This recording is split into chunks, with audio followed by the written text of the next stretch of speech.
जंगल में मोहब्बत।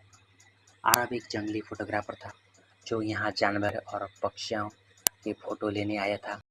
कैमरा उसके गले में लटका था और बैग में पानी और खाना रखा था। वो धीरे-धीरे पेड़ों के बीच चलता हुआ आगे बढ़ रहा था कि अचानक उसकी नज़र एक लड़की पर पड़ी। लड़की लाल रंग का दुपट्टा ओढ़े हुई थी और एक पेड़ के नीचे बैठे पानी पी रही थी। उसके चेहरे पर मासूमियत और आँखों में चमक थी। आरब उसके पास गया और पूछा कि वो यहाँ अकेली क्या कर रही है। लड़की मुस्कुराई और बोली, मेरा नाम सिया है। मैं यहाँ अपने बाबा के साथ लकड़ी लेने आई थी, लेकिन वो थोड़ा दूर गई हैं। बात करते-करते दोनों के बीच अजीब-सा अपनापन आ गया।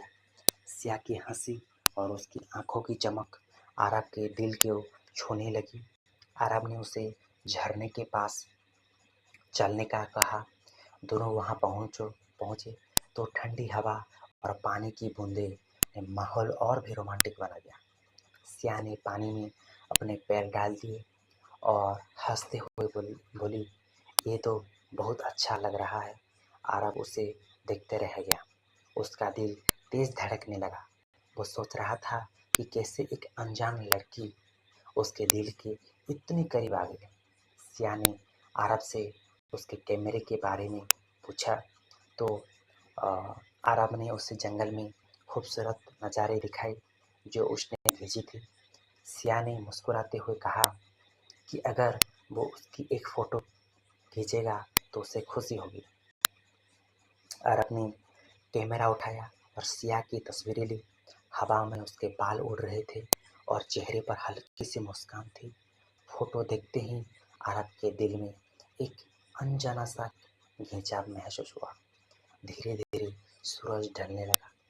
पेड़ों के बीच से सुनहरा रोशनी छनकर आ रही थी। सिया ने कहा कि अब उसे जाना चाहिए, वरना बाबा ढूंढते हुए यहाँ आ जाएंगे। आरब ने उसे रोकना चाहा, लेकिन कहा नहीं पाया। सिर्फ इतना बोला कि क्या वो फिर मिलेगी। सिया ने मुस्कुरा कर कहा शायद, और चलते चलते उसने आरब की तरफ ऐसे देखा जैसे उसके दिल में कोई राज छोड़ गई हो। आरब देर तक वहीं खड़ा रहा। झरना का आवाज़, ठंडी हवा और सिया के मुस्कान उसके दिल में बस चुकी थी। उसे लगा कि जंगल में सिर्फ एक तस्वीर नहीं, बल्कि उसके दिल की कहानी शुरू हो गई है। अगले दिन सुबह से आरब के मन में सिया का चेहरा घूम रहा था। उसकी आंखों की चमक और झरने के पास बिताया वो पल बार बार याद आ रहा था। उसने सोचा कि शायद वो फिर जंगल में जाए और इसलिए वो अपना कैमरा लेकर उसे रास्ते पर निकल पड़ा। सूरज की किरणों पेड़ों के पत्ता से छानकर जमीन पर पड़ रही थी और हवा में ठंडक थी। आरब ने उसी जगह पहुंचा जहां कल सिया से मुलाकात हुई थी, लेकिन वहां कोई नहीं था। उसने झरने के पास भी देखा, पर सिया का कोई नामो निशान ही नहीं था। वो थोड़ा उदास होकर पेड़ के नीचे बैठ गया और कैमरा हाथ में लेकर पुरानी फोटो देखने लगा। तभी पीछे से किसी के कदमों की आहट आई। उसने मुड़कर देखा तो सिया खड़ी थी। आज उसने नीले रंग का सलवार सूट पहना था और हाथ में कुछ जंगली फूल थे। आरब ने चेहरे पर खुशी की लहर दौड़ गई। सिया ने मुस्कुराते हुए कहा कि उसे लगता था वो फिर आएगा। आरब ने हंसते हुए कहा कि वो तो उसका इंतज़ार ही कर रहा था। दोनों झरने के पास बैठ गए और बातें करने लगे। सिया ने बताया कि उसे बचपन से ये जंगल बहुत पसंद है और यहाँ वो अक्सर अकेले आती है। आरब ने कहा कि वो उसकी तस्वीरें लेना चाहता है। सिया थोड़ी शर्माई, लेकिन मान गई।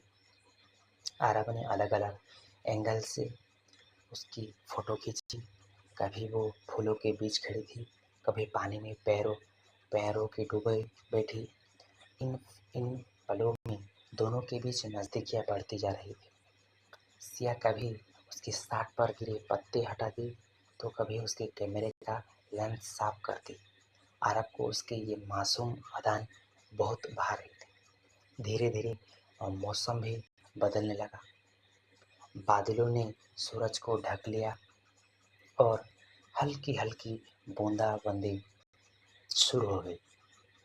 सिया ने आसमान की तरफ हाथ फैलाकर बारिश की बूंदे को महसूस किया। उसके भीगे चेहरे को देखकर आरब का दिल तेजी से धड़कने लगा। उसने अनजाने में उसका हाथ पकड़ लिया। सिया ने उसे देखा लेकिन हाथ नहीं छुड़ाया, बस हल्की सी मुस्कान दी। दोनों बिना कुछ कहे बारिश में भीगते रहे जिससे वक्त थम गया हो। तभी दूर से किसी ने सिया का नाम पुकारा। वो चौंकी और बोली कि उसे जाना होगा। आरब ने उसका हाथ छोड़ते हुए कहा कि क्या वो कल भी आएगी? सिया ने बिना जवाब दिए बस उसकी आंखों में देखा और भीगी राह पर चल दी। आरब देर तक उसे जाता हुआ देखता रहा। उसके मन में अब सिर्फ एक ही ख्वाहिश थी कि मुलाकातें हमेशा बने रहे। अगली सुबह अरब फिर जल्दी उठ गया। रात भर बारिश होने से जंगल में नमी और मिट्टी की खुशबू और भी गहरी हो गई थी। पक्षियों की चहचहाहट सुनते हुए वो उसी रास्ते पर चल पड़ा। उसके मन में बस यही सवाल था कि क्या आज सिया आएगी। वो झरने के पास पहुंचकर इंतजार करने लगा। कुछ देर बाद पहाड़ियों में सरसराहट हुई और सिया सामने आ गई। आज उसने सफेद रंग का सूट पहना था और बाल खुले थे। बारिश के बाद की धूप में उसके चेहरे पर अलग ही निखार था। आरब उसे देखते ही मुस्कुरा पड़ा। सिया ने आते ही पूछा कि क्या वो उसका इंतजार कर रहा था। आरब ने कहा कि अब तो ये जगह सिर्फ इंतजार का मतलब ही समझ आती है। दोनों के साथ बैठ गए और बातें करने लगे। आरब ने अपना बचपन की कहानियाँ सुनाई और सिया ने बताया कि उसका बचपन भी जंगल और खेतों में खेलते हुए गुजर गया। बातें करते करते आरब ने जेब से एक छोटा सा चॉकलेट निकाला और सिया को दिया। सिया हंस पड़ी और बोली कि जंगल में कहीं उसे चॉकलेट खिलाएगी, कोई उसे चॉकलेट खिलाएगी। उसने मजाक में कहा कि अब अगली बार आम ले आना। आरब भी हंस पड़ा। थोड़ी देर बाद उन्होंने जंगल के अंदर और गहराई में जाने का फैसला किया।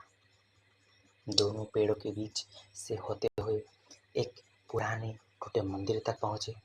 वहां शांति थी और सिर्फ पत्तों की सरसराहट सुनाई दे रही थी। सिया ने कहा कि ये जगह उसे बहुत पसंद है क्योंकि ये आकर उसे लग यहाँ आकर उसे लगता है कि वो सब कुछ भूल सकती है। आरब ने उसे गौर से देखा और बोला कि उसे देखकर उसे भी सारी परेशानियां भूल ली जाती है। सिया ने थोड़ी शर्माई और नजरें झुका ली। फिर उसने अरब का कैमरा उठाया और उसकी तस्वीरें लेने लगी। उसने कहा कि हमेशा तस्वीरें वहीं क्यों खींचे, आज वो भी यादें बनाएगी। तस्वीरें खींचते हुए उसकी उंगलियां हल्के से अरब के हाथ से टकराई। दोनों के बीच एक अजीब सी गर्माहट फैल गई। अरब ने धीरे से उसका हाथ पकड़ लिया और बोला कि काश ये पल कभी खत्म ना हो। सिया ने उसकी आंखों में देखा और कुछ कहने ही वाली थी कि अचानक बादल की गरज सुनाई दी।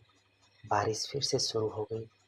दोनों मंदिर के टूटे हुए छज्जे के नीचे खड़े हो गए। बारिश की बूंदें उनके चेहरे पर गिर रही थी और दिल की धड़कनें तेज हो रही थी। सिया ने धीरे से कहा कि शायद ये बारिश हमारे मिलने का बहाना है। आरब ने मुस्कुराकर कहा कि फिर तो मैं चाहता हूँ कि ये बारिश कभी रुके ही नहीं। अगले दिन मौसम फिर बदल से ढका था। हवा में ठंडक और मिट्टी की खुशबू थी।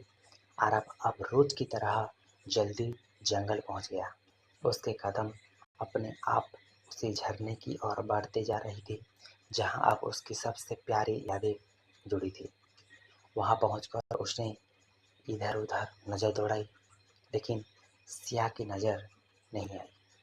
थोड़ी देर बाद वो दूर से जाती देखी। आज उसने पीले रंग का सूट पहना था और हाथ में एक छोटा सा टोकरा था, जिसमें जंगली बेर और कुछ फूल थे। आते ही उसने मुस्कुराकर कहा कि आज उसने उसके लिए कुछ खास लाया है। आरब ने टोकरे में झाँक कर देखा तो उसमें लाल लाल बेर चमक रहे थे। दोनों झरने के पास बैठ गए और बेर खाने लगे। सिया ने मजाक में एक बार उसके मुंह में डाल दिया। आरब ने भी हंसते हुए उसी तरह उसका मुंह खिलाया। दोनों की आंखों में अब एक अलग ही अपनापन था।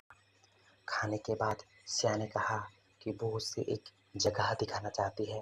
दोनों पेड़ों के बीच से होते हुए एक खुले मैदान में पहुंची, जहां जंगली फूलों का कालीन बिछा था। हवा में उनकी खुशबू फैली हुई थी।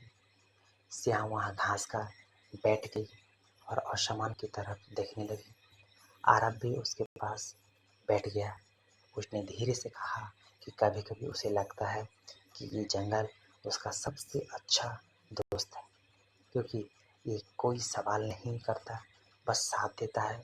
आरब ने कहा कि अगर वो चाहें तो अब से वो भी उसका दोस्त रह सकता है, और शायद शायद उससे भी ज़्यादा। सिया ने उसकी तरफ देखा और हल्की सी मुस्कान दी। उनकी आंखों में अब शब्दों से ज़्यादा बातें हो रही थी। तभी हल्की सी हवा चली और सिया के बाल उसके चेहरे पर आ गए। अरब ने धीरे से उसके बालों को पीछे किया। उस स्पर्श में दोनों की धड़कनें तेज हो गई। सिया ने उसकी आंखों में गहराई से देखा और एक पल को समय जैसे थम गया। तभी दूर से किसी को आवाज़ आई। सिया जल्दी से उठी और बोली कि उसे जाना होगा। आरब ने उसका हाथ पकड़कर कहा कि कल जरूर आना। सिया ने कुछ नहीं कहा, बस मुस्कुराई और फूलों से बीच से होकर चली गई। आरब वहीं बैठा रह गया, दिल में ये एहसास लिए कि अब ये मुलाकातें सिर्फ इत्तेफाक नहीं रही, ये कुछ और बनने लगी है। अगले दिन सुबह सुबह हल्की धुंध छाई हुई थी। सूरज की किरणें पेड़ों के बीच से ऐसे छन रही थी जैसे सोने की लकीरों धरती पर उतर रही हो। आरब फिर कैमरा गले में डालकर झरने की ओर निकल पड़ा। अब तो अब तो उसके कदम खुद ब खुद वहां पहुंच जाते थे। आज उसका मन थोड़ा बेचैन था। वो सोच रहा था कि सिया से अब तक उसने बस बातें और हंसी बांटी है, लेकिन अपने दिल की बात कभी खुलकर नहीं कहा। झरने के पास पहुंचकर उसने इंतजार करना शुरू किया। कुछ देर बाद सिया आती देखी। आज उसने हरे रंग का सूट पहना था और उसके गीले बाल कंधों पर बिखरे हुए थे। आते ही उसने कहा कि आज वो देर से इसलिए आई क्योंकि उसके बाबा शहर गए थे और उसने अकेले सारा काम किया। आरब ने मुस्कुराकर कहा कि इंतजार जितना लंबा होता है, मुलाकात इतनी मीठी लगती है। दोनों पास बैठ गए और बातों में खो गए। अचानक आरब ने कहा कि आज वो उसे एक खास जगह ले जाना चाहता है। सिया ने हामी भर दी। दोनों जंगल के एक पुराने रास्ते से होते हुए एक ऊंची चट्टान पर पहुंचे। वहां से पूरा जंगल और दूर बहता झरना दिख रहा था। हवा ठंडी और तेजी थी। सिया ने उस नज़ारे को देखकर कहा कि ये जगह कितनी खूबसूरत है। आरब ने उसकी तरफ देखते ही हुए कहा कि उसे इस नज़ारे से भी ज़्यादा खूबसूरत तो वो लगती है। सिया हल्का सा शर्माई और नजरें झुका ली। अरब ने धीरे से उसका हाथ पकड़ लिया। कुछ पल दोनों चुप रहे। सिर्फ हवा और पत्तों की सरसराहट सुनाई दे रही थी। फिर अरब ने धीमी आवाज में कहा कि वो उससे पहली मुलाकात से ही उसे पसंद करने लगा था और अब उसके बिना ये जंगल भी खाली लगता है। सिया ने उसकी आंखों में देखा। उसकी आंखों में भी वही चमक थी, उसने कहा कि उसे भी उससे मिलकर ऐसा लगता है जैसे कोई अपना मिल गया हो। दोनों के बीच अब एक खामोश समझदारी थी। हवा में जिसे उनके दिलों की धड़कनें घुल गई थी। उसे उसी पल हल्की सी बारिश शुरू हो गई। सिया ने हंसते हुए कहा कि लगता है बारिश हमेशा हमारे साथ रहती है। आरब ने उसका चेहरा दोनों हाथों से थामकर उसकी आंखों में देखा, लेकिन कुछ कहने से पहले ही सिया ने अपना सिर उसके कंधे पर रख दिया। उस पल आरब को लगा कि दुनिया का सबसे खूबसूरत एहसास उसे मिल गया है। अगले दिन अगले दिन में सुबह आसमान बिल्कुल साफ था। सूरज की किरणें चमक रही थी और पेड़ों की पत्तियां पर ओस की बूंदें मोतियों की तरह चमक रही थी। आरब जल्दी जल्दी नाश्ता करके कैमरा और पानी की बोतल लेकर जंगल की ओर निकल पड़ा। अब अब तो उसे ऐसा लगता था जैसे ये जंगल और झरना उसकी रोजमर्रा की जिंदगी का हिस्सा बन गया है। झरने के पास पहुंचा तो सिया पहले से वहां बैठी थी। आज उसने गुलाबी रंग का सूट पहना था और बालों में छोटे छोटे सफ़ेद फूल लगाए थे। उसे देखते ही आरब के चेहरे पर मुस्कान फैल गई। सिया ने कहा कि आज वो उसे एक बहुत खास जगह दिखाना चाहती है जो उसने किसी को नहीं दिखाई। आरब ने उत्सुकता से हमें भर दी। दोनों पेड़ों के बीच से होते हुए एक संकरे रास्ते पर चलो। रास्ता ऊबड़ खाबड़ था, लेकिन सिया को हाथ थामकर आरब को मजा आ रहा था। थोड़ी दूर चलने के बाद एक छोटे छिपे हुए तालाब के पास पहुंचे। चारों तरफ घने पेड़ और रंग बिरंगे फूल थे। तालाब का पानी बिल्कुल साफ था और उसमें आसमान का नीला रंग झलक रहा था। सिया ने बताया कि बचपन में वो यहाँ अकेले आया करती थी। जब जब उसे दुनिया से छिपना होता था। आरब ने तालाब के पास बैठकर पानी में अपना चेहरा देखा और कहा कि ये जगह तो सच में किसी कहानी जैसी है। सिया ने उसके पास आकर बैठ गई और पानी में पत्थर फेंकने लगे। उनकी हंसी और पानी की छोटी हवा में घुल गई। फिर अचानक सिया का पैर फिसल गया और वो हल्की से तालाब में गिर पड़ी। पानी ज़्यादा गहरा नहीं था, लेकिन उसके कपड़े भीग गए। आरब ने तुरंत उसका हाथ पकड़कर बाहर निकाला। सिया भीगी हुई बालों के चेहरे से हटाते हुए हंस पड़ी। आरब उसे देखता ही रह गया। उसके भीगे कपड़े और मासूम मुस्कान ने उसका दिल और जोर से धड़का दिया।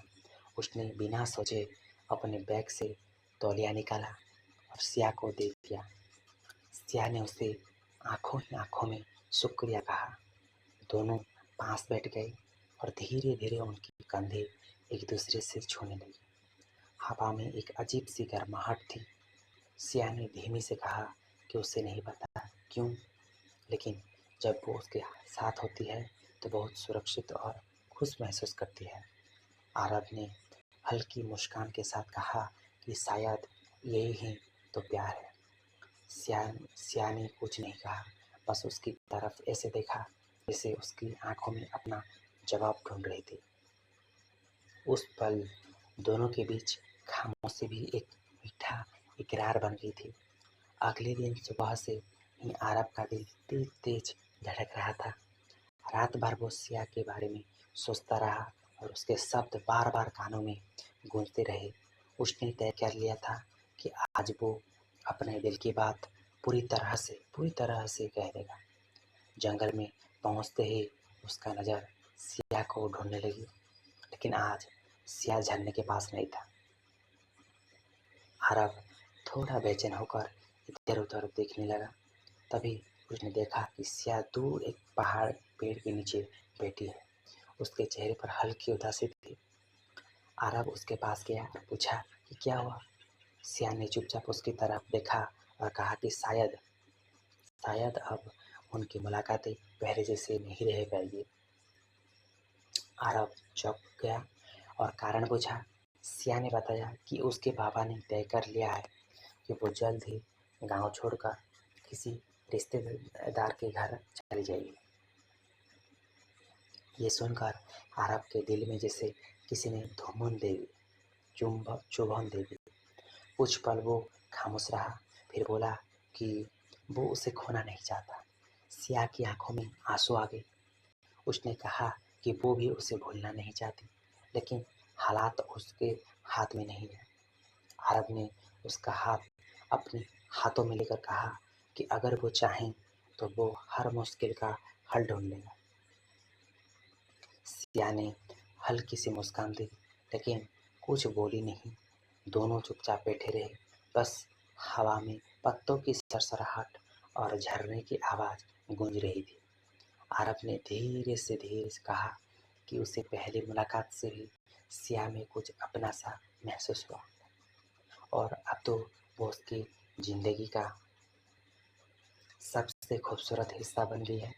सिया ने आंखों में आंसू लेकर उसकी तरफ देखा और कहा कि अगर किस्मत ने साथ दिया तो वो ज़रूर लौट कर आएगी। आरब ने उसकी आंखों से आंसू पोंछे और कहा कि वो हर दिन यहाँ उसका इंतज़ार करेगा, चाहे कितनी भी वक्त लगे। उस पल सिया ने उसका हाथ कसकर पकड़ लिया, जैसे दोनों इस पल को हमेशा के लिए अपनी ज़िंदगी, अपनी यादें में कैद कर लेना चाहते हैं। सूरज ढलने लगा और आसमान सुनहरे रंग में रंग गया, लेकिन दोनों के दिल में एक बेचैनी और एक उम्मीद साथ-साथ धड़क रही थी। अगले दिन सुबह आरब की आंखें जल्दी खुल गई, लेकिन उसका मन भारी था। उसे पता था कि आज शायद सिया से उसकी आखिरी मुलाकात हो। वो कैमरा बैग में डालकर और तेज कदमों से जंगल की ओर निकल पड़ा। झरने के पास पहुंचा तो सिया पहले से वहां खड़ी थी। उसने नीला सूट पहना था और बाल हवा में उड़ रहे थे। उसके हाथ में एक छोटा कपड़े का थैला था। आरब को देखते ही उसकी आंखों भर गई। आरब ने उसके पास जाकर पूछा कि क्या आज सच में वो जा रही है? सिया ने चुपचाप सिर हिलाया। कुछ पल दोनों बिना कुछ कहे एक दूसरे को देखते रहे। फिर सिया ने अपनी थैले से एक छोटी सी लकड़ी की बनी हुई बांसुरी निकाली और आरब के हाथ में रख दी। उसने कहा कि जब भी वो इसे बजाएगा उसे इसकी याद आएगी। आरब की आंखों में भी नमी आ गई। उसने कहा कि इस बांसुरी को आवाज़ उसके दिल में हमेशा गूंजती रहेगी। सिया ने हल्की से मुस्कुराकर कहा कि अगर किस्मत ने चाहा तो वो फिर मिलेगी। अरब ने उसका हाथ थामकर कहा कि वो इस जंगल में इसका इंतज़ार करेगा, चाहे सालों लग जाए। दोनों झरने के पास बैठ गए और पानी की आवाज़ सुनते हुए अपने पुराने दिनों का याद करने लगे। हवा में एक अजीब सा सन्नाटा था, जिसे पूरा जंगल भी उसकी विदाई महसूस कर रहा हो। सूरज धीरे धीरे ढलने लगा। सिया उठी और आरब की तरफ आखिरी बार देखा। उसकी आंखों में प्यार और वादा दोनों थे। फिर वो धीरे धीरे पेड़ों के बीच गायब हो गए। आरब वहीं खड़ा रह गया, हाथ में बांसुरी और दिल में उसकी यादें की। उस दिन से झरना, बारिश और जंगल की हर पगडंडी में उसे सिर्फ सिया की मुस्कान और उसकी आवाज़ सुनाई देने लगी। और आरब ने ठान लिया कि चाहे वक्त कितना भी लंबा हो, उसका इंतज़ार कभी ख़त्म नहीं होगा, कभी ख़त्म नहीं होगा।